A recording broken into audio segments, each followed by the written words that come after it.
Baik, selamat pagi Bapak, perkenalkan nama saya Rizky yang menjaga pada pagi hari ini.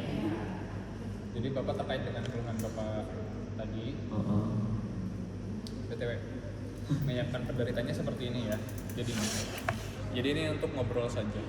Kalau pemeriksaan kalian mau berdiri silahkan, kalian mau jalan-jalan silahkan. Tapi untuk ngobrol dan juga mungkin interpretasi ke pasien duduknya seperti ini, berhadapan dan bersilangan kakinya.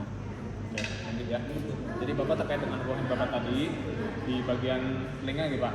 Jadi saya akan melakukan beberapa pemeriksaan untuk telinga Bapak, nanti meliputi memegang, menyentuh, dan juga melihat apakah Bapak bersedia. Baik, jika bersedia saya akan menyiapkan alat dan cuci tangan terlebih dahulu. Yes.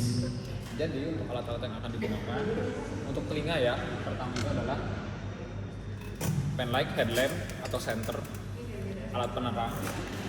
Selanjutnya menggunakan spekulum, selanjutnya menggunakan otoskop. Lalu selanjutnya apa yang ada di Garpu tala 512 Garpu ya tala guys. 512 Hz. Baik, jadi alat-alatnya sudah terkumpul. Selanjutnya saya akan cuci tangan terlebih dahulu.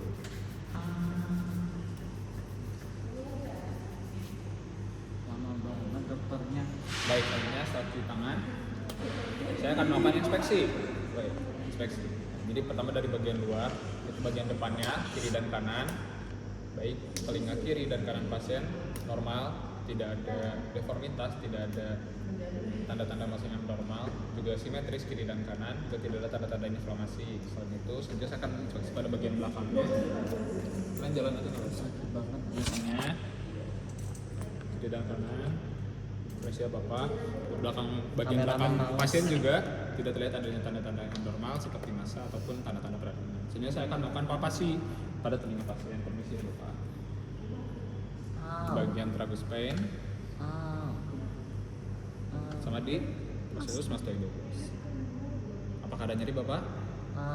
Baik, nyeri pada bagian tragus pain dan juga prosesus mastoidosus. Nah, selanjutnya setelah melakukan inspeksi dan palpasi, kita lanjut ke pemeriksaan telinga bagian dalam. Pertama itu menggunakan spekulum dan juga menggunakan pen light atau headlamp atau senter atau alat penerang lainnya. Permisi Pak. Apa sih, ada apa sih? Ada setrumnya anjir. Nyetrum Bang? Hah? Iya anjir. Sumpah demi apapun. Nyetrum? Iya, nyetrum. Udah, aku pura-pura masukin aja. Tanganmu. Sumpah. Demi. Oh, ini. Jatuh aja. Loh, udah jangan di lantai. Jangan di lantai. Jangan terpusing. Nggak jelas. Ya, lanjut. Coba Aman. kamu ulangi Nih, di sini. nih. Sini, Enggak, kan? di sini. Enggak. Terus ini. Enggak. Oke, sip. Bener kan aku kayaknya emang sensitif sama listrik, Nah, Jir. jadi dicek telinga bagian dalamnya. Nah, jadi setelah dicek kiri dan kanan, Apa ya? Abnormalitas apa ini? Nah ini kameramen bekerja, kameramen. setelah itu kita Naikkan gaji kameramen. setelah mukosa bagian dalam kita menggunakan otoskop. Caranya itu pegangnya seperti ini aja. Telinga kanan pakai tangan kanan, telinga kiri pakai tangan kiri. Kita tarik ke arah supero posterior, lalu kita masukkan otoskopnya untuk melihat membran timpani. Baik, selanjutnya pindah ke telinga.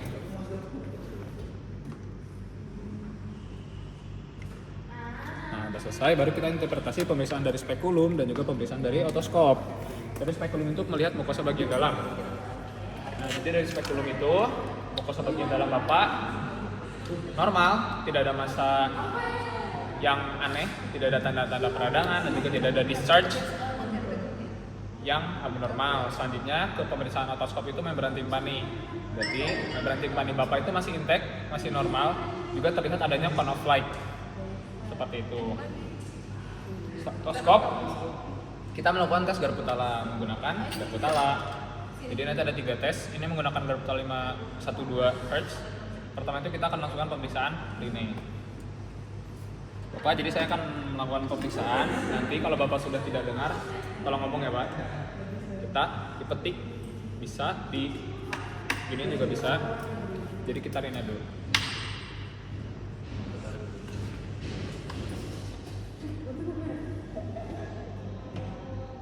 Oh iya lupa. Udah. Nah, udah. Masih. Nah, kedengeran. Selanjutnya kita ke sebelahnya. Komastoid. Malah nggak kerasa, kamu kurang ke telinganya. Udah. Pastiin ke proses mastoidosnya ya. Udah nggak ada. Nah, ya. Baik, jadi Malah aku Rine, kayak denger dari awal sih. kalau Rine pasien itu hasilnya positif karena pasien mendengar di depan lebih lama dibandingkan di proses mastoideusnya, berarti positif. Kalau pasien mendengar di sini, misalkan pasien dipindah ke sini tidak terdengar, berarti itu tes Rine-nya negatif. Oke. Seperti itu. Kita lanjut setelah Rine itu ke tes Weber. Pertama kita permisi Abah, nanti saya akan pasang di atas, nanti Bapak Di mana bilang tuh namanya? di vertex, di puncak paling atas atau enggak di dahi. Tapi kita nemenin di puncak di atas saja. Nanti saya nyalakan dulu simpen, nanti Bapak bilang suaranya lebih besar ke arah mana ya Pak?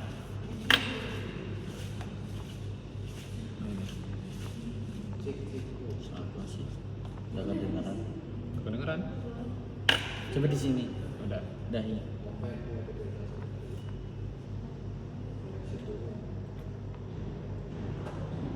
Demi apapun nggak kedengeran. Anggap kedengeran lah ya. Bahkan tapi di sini ya. Udah, Oke, lanjut dulu deh. jadi dari tes Weber karena pasien tidak merasakan lateralisasi ke salah satu sisi berarti normal karena suaranya tersebar merata. Selanjutnya saya akan memeriksa tes swabah. Oke Pak, kalau Bapak sudah tidak dengar ngomong apa? Caranya gini. Kalau pindahkan ke pemeriksa. Kamu udah Sama, nggak dengar juga.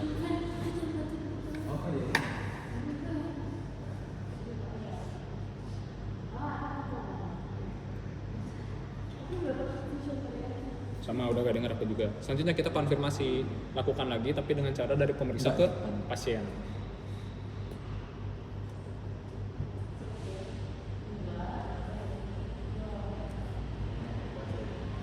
Udah kedengeran apa? Mas.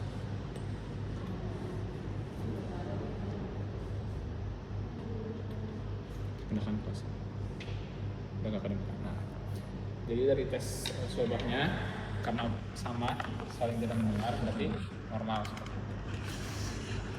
Nah jadi setelah melakukan tes Garbutala kita interpretasikan baik dari tes Rine tadi pasien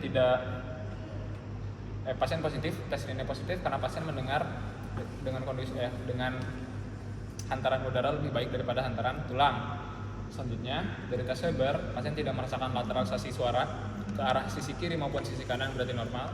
Selanjutnya untuk tes wabah hasil pemeriksaan normal karena hasil pemeriksaan pasien dan juga pemeriksa itu sama-sama tidak mendengar. Jika sudah selesai, baik Pak, pemeriksaan sudah selesai. Saya akan cuci tangan terlebih dahulu.